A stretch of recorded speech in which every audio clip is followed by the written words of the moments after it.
Bonjour à tous et bienvenue dans Journal de cinéma. Aujourd'hui, Buffet froid de Bertrand Blier.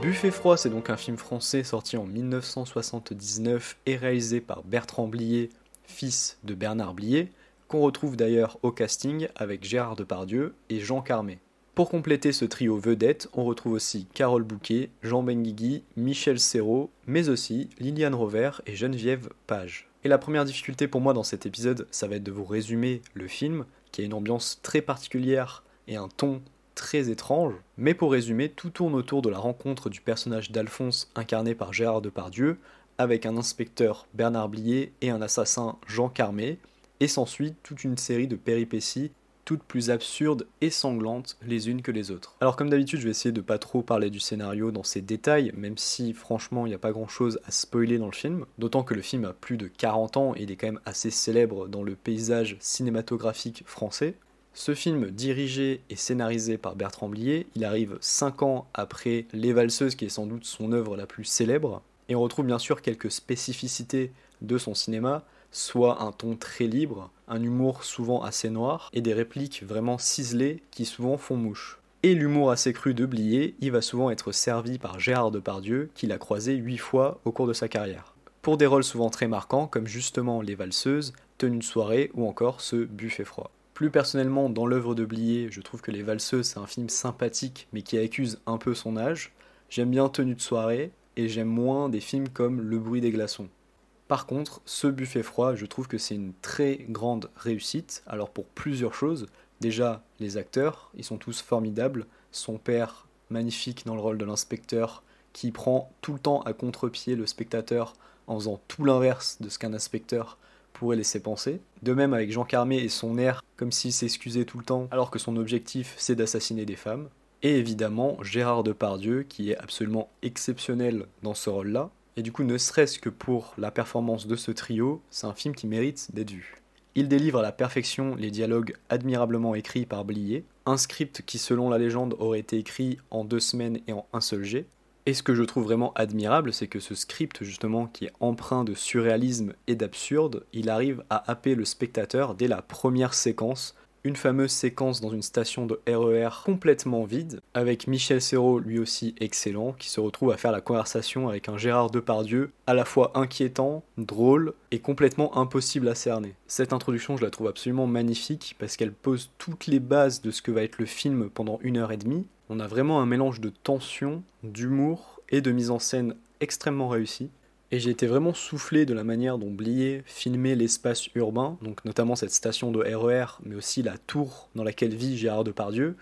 Une tour complètement vide avec un seul appartement loué, celui de Depardieu et sa compagne, puis ensuite Bernard Blier qui débarque dans un autre appartement. Et dans ces espaces urbains, on a toute cette froideur, cette grisaille dans la nuit totale, le film est quasiment toujours de nuit, et de fait, ce mélange entre la photo, la réalisation, les décors et cette écriture totalement bizarre, eh bien ça permet au film de créer quelque chose d'assez unique et je trouve que le spectateur est tout de suite impliqué dans cette histoire, essaie de comprendre où ça va mener, qu'est-ce qui va se passer, et c'est vraiment là que le talent d'écriture de Blier rentre en compte parce que le récit est complètement loufoque et qu'il prend en permanence à contre-pied le spectateur, notamment en ce qui concerne les agissements des personnages, qui sont vraiment complètement motivés par un espèce de chaos permanent, et c'est notamment pour ça que les cadavres vont commencer à s'entasser les uns après les autres. Et un peu comme dans les œuvres de Ionesco ou de Beckett, derrière l'absurde, il y a quand même des réflexions qui se mettent en place, et dans Buffet froid, je trouve que le message est quand même très nihiliste, on a quelque chose d'assez désespéré et désenchanté, avec notamment cette vie et cette mort qui se confondent, et où justement la notion de perte de sens dans les actions, eh bien ça interroge vraiment le spectateur sur la question de la violence gratuite, et de comment elle peut se développer dans ces environnements très froids, très lugubres, voire même carrément sinistres de ces tours et de ces bâtiments complètement désincarnés de la banlieue parisienne. Et on aura d'ailleurs droit à une tirade de Jean Carmé sur la nature, sur le fait de devenir fou dans ces espaces gris où il n'y a plus un arbre, plus un animal. Et d'ailleurs, dans son dernier quart, le film va un peu prendre le contre-pied des environnements qu'il nous a proposés jusqu'ici. La représentation de la police d'ailleurs est assez marrante parce que c'est elle qui est censée endiguer cette violence et on a le personnage de l'inspecteur donc de Blier qui va participer sans aucun remords et scrupule à tous les méfaits du trio et on a aussi une séquence assez incroyable avec des dizaines et des dizaines de policiers qui est une idée vraiment astucieuse et une scène particulièrement réussie. Et même si à certains moments cette absurdité va quand même rendre l'ensemble un peu brouillon, je trouve tout de même que Blier réussit plutôt bien son coup et il arrive même à la fin à redonner un sens global à son histoire, à reboucler, on va dire, la boucle. Et c'est plutôt bien vu de sa part, parce que quelqu'un comme par exemple Quentin Dupieux, que j'aime bien, des fois je trouve qu'il a du mal à terminer ses films, à conclure de manière intelligible, et qu'il laisse parfois un goût un peu amer à son spectateur, je pense notamment à la fin de Au Poste. Et c'est ce que j'apprécie particulièrement dans ce film, c'est que l'absurde, c'est pas non plus faire n'importe quoi, sinon ce serait évidemment un peu trop facile. Et je vous propose maintenant de passer à ma conclusion.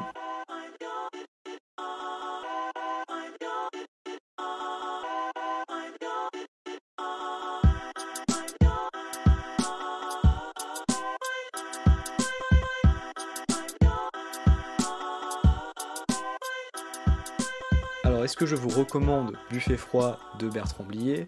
Eh bien oui, déjà parce que je pense que c'est son meilleur film, en tout cas c'est celui que je préfère. Je trouve vraiment qu'il coche toutes les cases de ce qui fait un bon et même un grand film selon moi, soit une mise en scène de très grande qualité, une écriture solide, des acteurs en état de grâce, et surtout une ambiance dont on se souvient en fait après la vision, c'est-à-dire que vraiment ce goût absurde, bizarre, noir, cru du film, je trouve qu'il nous accompagne encore pas mal de temps après la vision.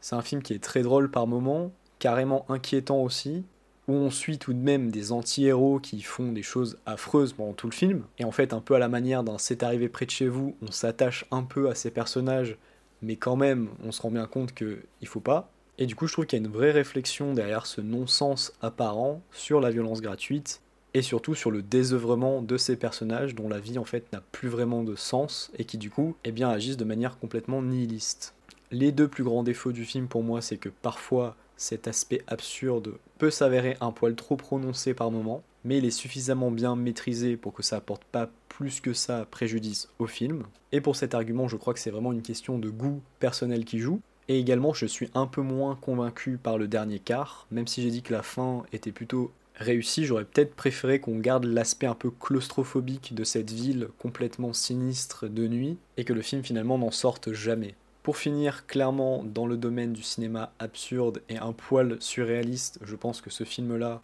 est un incontournable absolu. On sent vraiment l'influence aussi de Luis Buñuel, dont j'ai pas parlé pendant la critique, mais qui est clairement plane au-dessus du film. On retrouve pas mal de sa façon qu'il avait de construire ses récits absurdes et également de les mettre en scène. Mais je pense que les gens qui sont fans de Buñuel et de cinéma de ce style-là ont déjà vu ce Buffet froid et l'ont sûrement recommandé à de très nombreuses reprises. Un film qui donc ne plaira peut-être pas à tout le monde de par son style assez radical, mais vraiment je vous conseille d'y jeter un œil si vous l'avez jamais vu, parce que c'est selon moi une expérience de cinéma quand même assez unique. C'est tout pour moi et pour cet épisode de Journal de cinéma, je vous remercie de m'avoir écouté. Si vous avez apprécié l'écoute de ce podcast, n'hésitez pas à vous abonner sur votre plateforme d'écoute favorite pour ne louper aucun nouvel épisode. Vous pouvez aussi vous abonner sur Twitter au compte Journal de Cinéma @Journal de Cinéma et aussi au nouveau compte Instagram, le lien est dans la description. Encore un grand merci de m'avoir écouté, je vous dis à la semaine prochaine,